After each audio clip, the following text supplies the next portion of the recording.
Shalom, Bapak Ibu, Saudaraku yang Tuhan Yesus kasihi. Senang bisa berjumpa kembali dalam khotbah Kristen hari ini dengan judul Hidup Berkemenangan. Mari sebelum kita mendengarkan firman Tuhan, kita berdoa. Tuhan Yesus yang baik, terima kasih buat hari ini, hari yang baru Tuhan sudah berikan kepada kami. Oleh karena kasih karunia Tuhanlah kami bisa saat ini datang kembali belajar dan menikmati firman Tuhan. Berbicaralah kepada kami secara khusus karena kami percaya ada rema firman-Mu yang akan menolong, menguatkan, bahkan menghibur dan menjawab setiap kebutuhan kami hari-hari ini. Di dalam nama Tuhan Yesus Kristus kami berdoa dan kami sambut firman-Mu.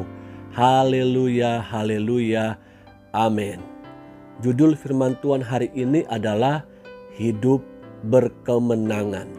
Saya percaya setiap kita mau hidup di dalam kemenangan itu sendiri.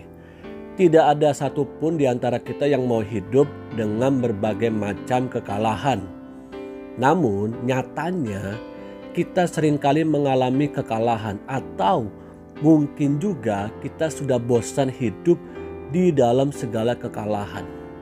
Ada begitu banyak pengalaman-pengalaman kita yang buruk, pengalaman-pengalaman yang menggambarkan bahwa kita mengalami kekalahan demi kekalahan. Sebagian orang mengalami kekalahan di dalam mengatasi kebiasaan-kebiasaan atau perbuatan-perbuatan dagingnya. Bahkan sebagian orang mengatakan kekalahan hidupnya adalah di dalam dunia usaha atau dalam prestasi sekolah. Dan masih banyak lagi yang menjadi reason, menjadi alasan buat kita. Namun baiklah kita melihat di dalam Yesaya pasal 41 ayat 10 katakan, "Janganlah takut sebab aku menyertai engkau. Janganlah bimbang sebab aku ini Allahmu. Aku akan meneguhkan bahkan akan menolong engkau. Aku akan memegang engkau dengan tangan kananku yang membawa kemenangan." Ini adalah pesan Allah bagi umat yang dikasihinya. Saya percaya ini bukan sekedar pesan biasa bagi umat kepunyaannya. Namun ini juga menjadi pesan yang kuat bagi kita orang-orang percaya bahwa Tuhan memegang kita. Tuhan beserta dengan kita. Bahkan Tuhan sendiri yang memberikan jaminan kemenangan bagi orang-orang yang setia percaya kepadanya. Allah memberikan jaminan kepada bangsa Israel untuk bangkit dari segala macam kekalahan dan keterpurukan. Hal serupa juga Allah janjikan buat hidup saya dan saudara, buat kita sebagai umat kepunyaan Allah untuk bangkit dari kekalahan. Saya berharap setiap kita tidak terpuruk dengan kekalahan-kekalahan yang mengintimidasi kita, sehingga kita tidak lagi bisa move on, melangkah maju, bahkan membuat kita tidak sungguh-sungguh percaya kepada janji-janji Tuhan. Yang lebih fatalnya lagi membuat kita undur daripada Tuhan, membuat kita tidak lagi mau melayani pekerjaan-pekerjaan Tuhan, bahkan tidak lagi mau memberi dengan kesungguhan hati, dan masih banyak lagi. Kejadian pasal 1 ayat 28 katakan, Allah memberkati mereka. Lalu Allah berfirman kepada mereka, beranak cuculah dan bertambah banyak. Penuhilah bumi dan taklukkanlah itu. Berkuasalah atas ikan-ikan di laut dan burung-burung di udara, dan atas segala binatang yang merayap di bumi. Pada awalnya Allah menjadikan manusia menjadi seorang penakluk atas segalanya. Ada mental pemenang yang ditaruh dalam diri manusia. Karena Allah mempercayakan seisi dunia ini untuk dikelola. Bahkan yang luar biasanya dalam versi lain itu kata takluk digunakan kata sabdu. Kata sabdo di sini memiliki arti atau meaning mengendalikan di bawah. Mengendalikan di bawah artinya segala sesuatu sebenarnya dalam diri manusia bisa menaklukkan seisi dunia ini. Ada mental pemenang yang diberikan Allah kepada kita. Sayangnya ada banyak kita tidak memiliki mental pemenang, tapi kita memiliki mental pecundang. Kita mudah begitu menyerah, mudah begitu kalah. Iblis merusak self-image yang sudah diberikan oleh Allah kepada manusia. Coba lihat dalam Kejadian 2 ayat 16 sampai dengan 17 dan Kejadian pasal 3 ayat 4 sampai dengan 5. Lalu Tuhan Allah memberi perintah ini kepada manusia. Semua pohon dalam taman ini boleh kau makan buahnya dengan bebas.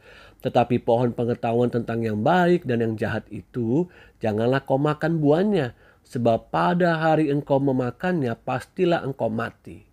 Tetapi ular itu berkata kepada perempuan itu, sekali-kali kamu tidak akan mati. Tetapi Allah mengetahui bahwa pada waktu kamu memakannya, matamu akan terbuka.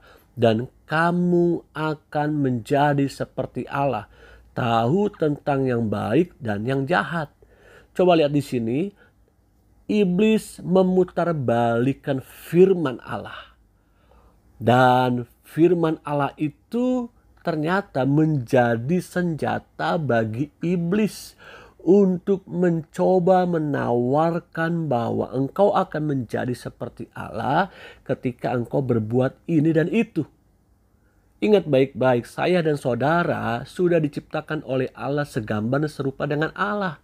Artinya tidak tunggu nanti berbuat ini dan itu. Coba perhatikan baik-baik apa yang kita sedang lakukan hari-hari ini. Ya, dosalah yang menjadi penghalang untuk manusia gagal mengerti rencana Allah. Mulai saat itu semua yang direncanakan manusia tidak selamanya akan dibuat berhasil. Karena dosa. Dan lihat, iblis menawarkan kenikmatan sesaat. Iblis menawarkan persepsi yang kelihatannya manis sedap. Namun mengikat kita dan membuat kita terjerat di dalam dosa. Amsal 21 ayat 31 katakan, kuda diperlengkapi untuk hari peperangan, tetapi kemenangan ada di tangan Tuhan. Bahkan dalam versi firman Allah yang hidup, orang boleh saja bersiap-siap menghadapi pertempuran, tetapi kemenangan ada di tangan Allah. Sehebat-hebatnya manusia berusaha ini dan itu, sehebat-hebatnya manusia merencanakan ini dan itu, kalau Allah sendiri tidak beserta dengannya, bahkan Allah tidak memberikan kemenangan kepadanya, maka semuanya akan menjadi sia-sia. Lihat baik-baik. Apa yang kita kerjakan tanpa melibatkan Tuhan, itu namanya kita sombong. Ketika kita melibatkan Tuhan, saya percaya Tuhan bukan saja memberkati kita, tapi Tuhan memberikan kemenangan demi kemenangan. Bahkan Tuhan membuat kita menjadi berkat, seperti Yusuf menjadi berkat, bukan hanya bagi bangsa Mesir, namun juga dia dipakai oleh Allah untuk menyelamatkan bangsanya, keluarganya.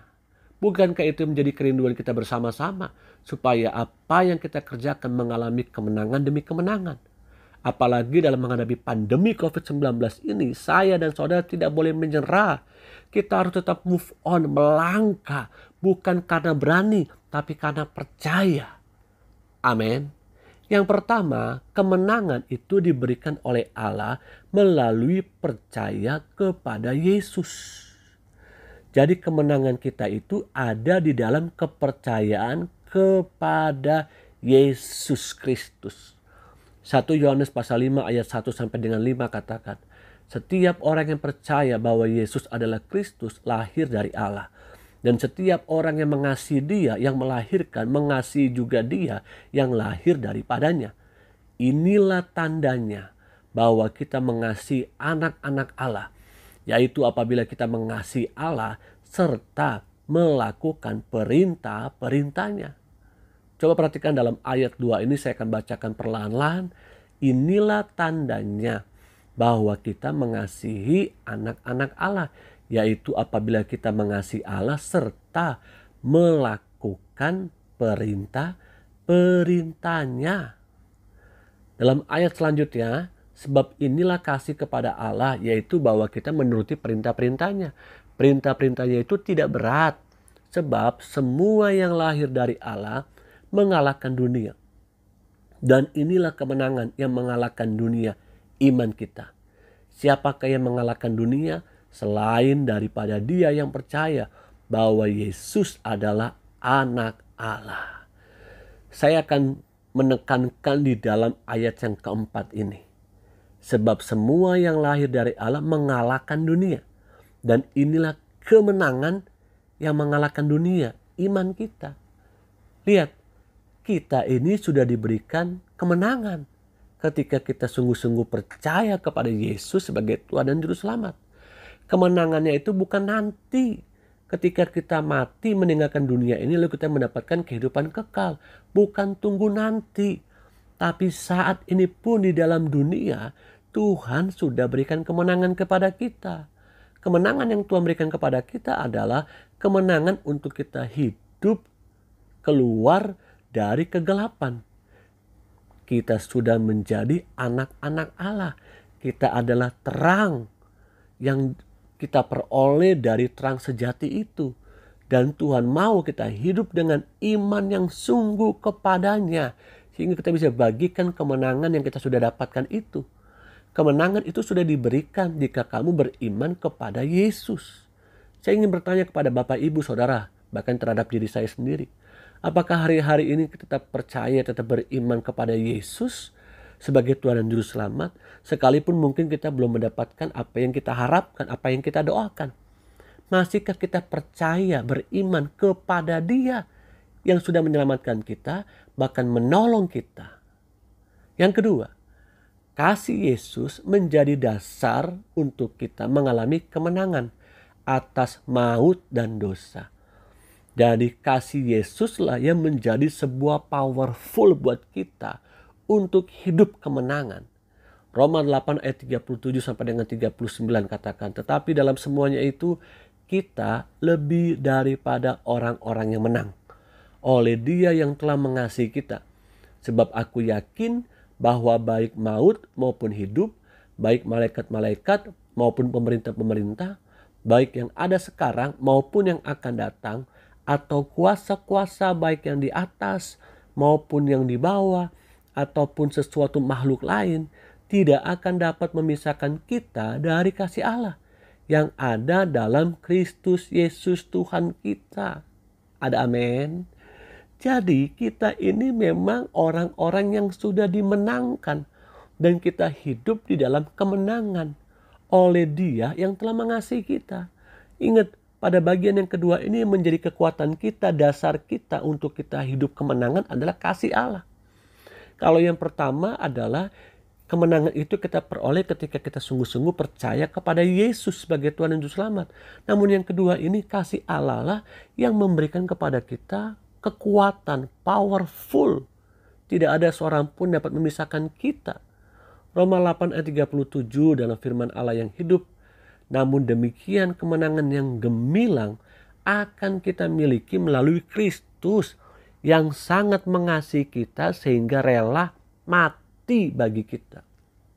Kematian Yesus bukti bahwa manusia itu sangat berharga dan dicintai olehnya. Allah mengutus Yesus untuk turun ke dalam dunia. Bahkan Allah mengutus putranya, anaknya yang tunggal, untuk memberikan keteladanan buat kita. Nyatanya untuk mendapatkan sebuah kemenangan harus melalui sebuah proses. Dan proses itu kita bisa melihat dari kehidupan Tuhan Yesus. Ketika Yesus ada turun ke dalam dunia. Bahkan sampai berperang mati di atas kayu salib. Untuk dosa-dosa kita Yesus mati. Pendeta Kris Manusama katakan iblis jatuh di dalam dosa, dibuang oleh Allah ke dunia. Namun manusia jatuh ke dalam dosa, Allah berikan putranya turun ke dalam dunia untuk menyelamatkannya. Saudara dan saya harus betul-betul bersyukur kepada Tuhan karena Allah merencanakan keselamatan buat saya dan saudara lewat anaknya yang tunggal itu. 1 Korintus 15 ayat 54 sampai dengan 55 katakan, dan sesudah yang dapat binasa ini mengenakan yang tidak dapat binasa, dan yang dapat mati ini mengenakan yang tidak dapat mati, maka akan genaplah firman Tuhan yang tertulis, maut telah ditelan dalam kemenangan. Hai maut, di manakah kemenanganmu? Hai maut, di manakah sengatmu? Wow, amazing, sungguh luar biasa. Kemenangan yang Yesus berikan kepada saya dan saudara adalah kemenangan mengatasi maut, mengatasi kegelapan, mengatasi yang menjadi sebuah ketakutan yang sangat besar dalam kehidupan manusia. Ketakutan manusia bukanlah ketakutan ketika tidak punya uang, ketika kita ditinggal pergi oleh orang yang kita kasihi, atau ketika kita menghadapi pandemi seperti hari-hari ini. Harusnya ketakutan itu menjadi kegentaran buat saya dan saudara. Kalau Yesus tidak mau mati buat saya dan saudara di atas kayu salib, maka hukuman kekal itu menjadi bagianku dan bagianmu. Maka dari itu Pendeta Jeffrey Rahmat pernah berkata, salib pada hari Jumat Agung saat itu lambang kemenangan iblis. Tapi pada saat Yesus bangkit, salib menjadi lambang kemenangannya atas dosa dan maut. Mungkin pada waktu itu, pada hari Jumat Agung, iblis sudah percaya diri bahwa dia akan menang. Namun Yesus bangkit dan membuktikan bahwa Yesus sudah mengalahkan maut dan sudah bangkit dari segala ketidakmungkinan. Karena bagi manusia mungkin ini sesuatu yang sangat tidak akan terjadi ketika Yesus mati di atas kayu salib. Sehingga ada 2 orang yang tergantung di atas kayu salib lalu berkata kepada Tuhan Yesus, jika engkau anak Allah, turunlah engkau dari salib ini, belalah dirimu. Namun ada salah satu juga penjahat itu berkata, Guru, Tuhan, ingatlah akan aku. Dan Yesus berkata, saat ini juga, hari ini juga, engkau ada bersamaku di Firdaus. Bapak Ibu Saudaraku yang Tuhan Yesus kasihi, karena itu hiduplah dalam kemenangan atas dasar kasih Allah kepada saya dan saudara. Yang ketiga, dalam bagian yang terakhir ini, kemenangan harus dijadikan gaya hidup kita dalam mengikut Yesus. Kita bukan hanya menang ketika kita ada di dalam gereja, namun dalam kehidupan sehari-hari pun harus mengalami kemenangan itu. 1 Korintus 15 ayat 57 sampai dengan 58 katakan, tetapi syukur kepada Allah yang telah memberikan kepada kita kemenangan oleh Yesus Kristus Tuhan kita. Karena itu saudara-saudaraku yang kekasih, berdirilah teguh, jangan goyah, dan giatlah selalu dalam pekerjaan Tuhan. Sebab, lihat ya, sebab kamu tahu bahwa dalam persekutuan dengan Tuhan, jerih payahmu tidak sia-sia. Amin. Berdiri teguh, jangan goyah, tetap lakukan, kerjakan apa yang menjadi bagian kita di dalam Tuhan. Dan percayalah, persekutuan kita di dalam Tuhan itu tidak sia-sia. Seharusnya kita percaya bahwa apapun yang kita lakukan di kolong langit ini untuk Tuhan, itu tidak akan kembali begitu saja tanpa hasil. Roh Kuduslah yang akan memberikan pertumbuhan, dan Tuhanlah yang akan memberkati apa yang kita kerjakan dengan buah tangan kita, dengan pikiran kita, dengan langkah kaki kita, dengan totalitas hidup kita. Kenapa? Karena Tuhan mau supaya kita dapat hidup berkemenangan setiap saat, setiap hari. Amin. Dasarnya apa? Sekali lagi, yang pertama percaya kepada Tuhan Yesus, yang kedua kasih Allah kepada kita, dan yang ketiga yang menjadi dasarnya adalah firman Tuhan. Haleluya. Pendeta Dr. Rubin Adi Abraham katakan, Yesus adalah pemenang. Dia sudah mengalahkan dunia beserta segala keinginannya. Kemenangan Yesus yang dapat kita miliki adalah yang pertama, menanglah atas diri sendiri. Yang kedua, menanglah atas sikap hati kita yang negatif. Dan yang ketiga, menanglah atas maut atau kematian. Kiranya firman Tuhan hari ini dapat menolong saya dan saudara, memberkati saya dan saudara untuk setiap hari kita mengalami kemenangan-kemenangan. Bukan karena kuat hebatnya kita, tapi kita bisa mengalami kemenangan karena kita percaya sungguh kepada Dia sebagai juru selamat. Lalu kita mau sungguh-sungguh hidup dalam kasih Allah. Dan yang ketiga, hiduplah di dalam firman Tuhan. Mari kita berdoa. Tuhan Yesus, terima kasih buat firman Tuhan hari ini. Hamba-Mu sudah berhenti berkata-kata, tapi hamba berdoa memberkati umat-Mu dimanapun mereka berada. Mari angkatlah kedua tangan-Mu dan terimalah berkat Tuhan. Turunlah kasih karunia Allah Bapa, cinta kasih sayang putranya Tuhan kita Yesus Kristus, pertolongan penghibur Roh Kudus menyertai hidupku dan hidupmu hari ini sampai selama-lamanya. Yesus datang kali yang kedua.